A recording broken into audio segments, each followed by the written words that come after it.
Le localisme permet une meilleure répartition des richesses.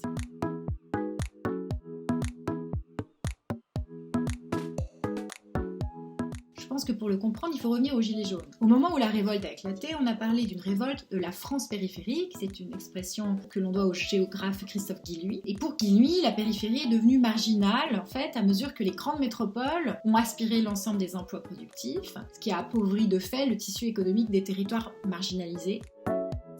Puisqu'elle se périphérise à l'infini, puisque les petites villes se dévitalisent. Pour Guilluy, le coupable est évident, c'est la mondialisation. L'État, finalement, s'est retiré des territoires reculés, a fermé les lignes de chemin de fer et les maternités, donc voilà, tout va ensemble. Le néolibéralisme est le grand coupable.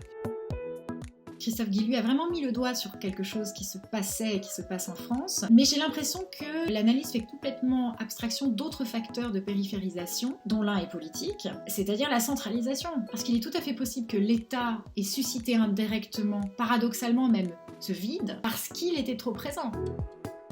Et c'est pour ça qu'en fait on constate que la mondialisation n'a pas du tout le même effet en fonction des pays. Elle a touché davantage les pays centralisés. Prenez l'Allemagne, il y a une tradition localiste très forte. Vous avez des entreprises leaders de leur secteur au beau milieu des champs. Ça veut dire que du point de vue d'un jeune Allemand, il y a des opportunités partout, pas seulement dans la capitale. Si vous allez à l'université, vous n'allez pas monter à Berlin, comme on monte à Paris, mais vous allez choisir une ville universitaire parmi les dizaines. Un jeune Allemand peut réussir ses études et sa carrière sans avoir besoin de faire de gros sacrifices insensés, de déménager et en faisant ça, de contribuer à la périphérisation de sa région. Donc ça change tout.